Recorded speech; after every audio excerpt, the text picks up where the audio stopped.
Okay, so now we're ready to design our Hapa Zome print. I put my board down on the table and I'm going to take my piece of white fabric and smooth it down on the board. Next it's time to choose which plants we're going to use. I really like these. These are sorrel leaves. When you put them on your fabric, put them face down so that the side you want to print is touching the fabric.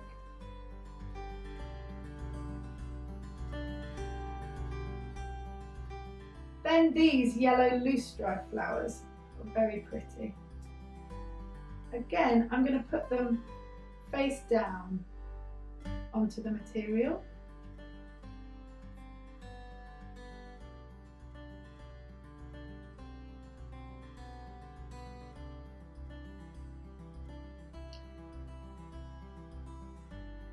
I think we need a bit of colour. This marigold is a lovely orange. Let's try these sweet peas.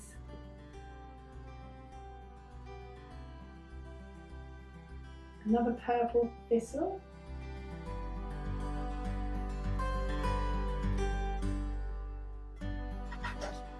And some honeysuckle leaves.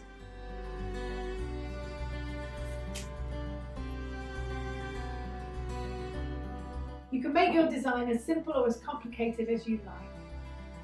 When you're happy with your design, you're going to need to put your other piece of fabric over the top, keeping your flowers very still. And then we're ready for the fun part.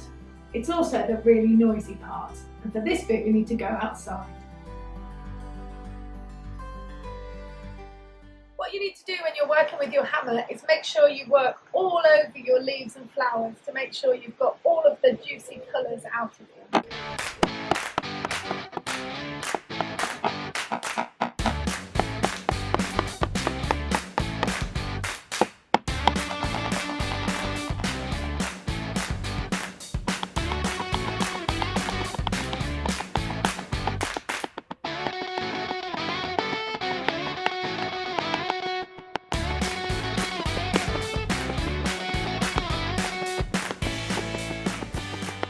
Don't have a hammer, but you could use a stone. If you can't find a stone, you could also use a piece of wood like this one.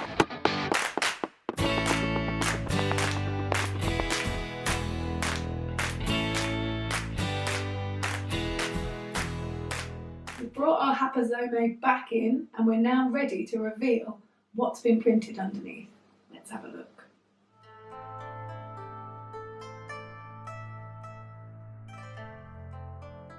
So you'll find that the flowers and leaves have actually printed on both sides.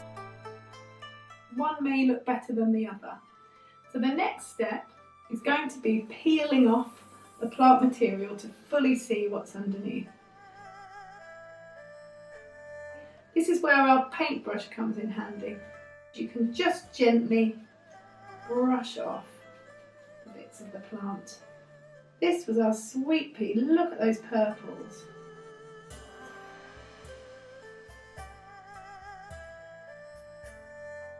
That marigold is such a bright orange. Now, depending on which plants you've used, you may have totally different colours. That's the exciting thing about doing these prints.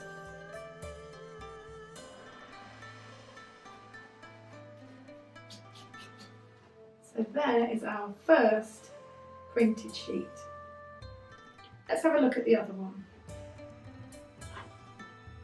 Let's peel off the leaves. Wow, those purple veins really come out well.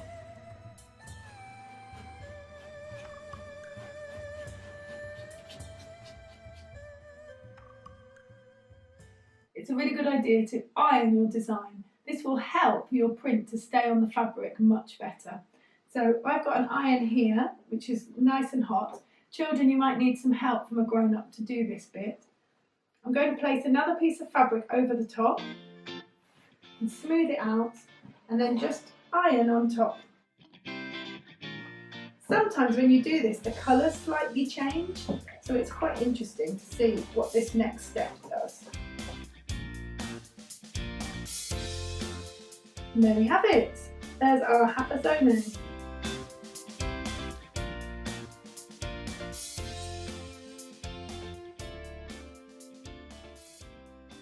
I hope you've enjoyed learning how to do Hapa Zome. When you have a go yourself, you can really experiment with different plants and see how they turn out. I've made this piece of fabric which shows lots of different plants and how they print. I've also made circular designs which I've turned into this little treasure pouch here. You'll have loads of ideas for things that you can make when you print with Hapa Zome. You might want to do a t-shirt or a picture for your wall, or maybe even a flag. I know you'll have lots of ideas.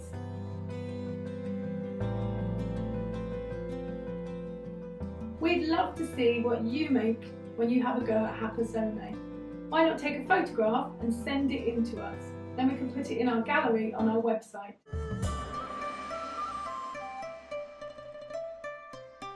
Bye everyone!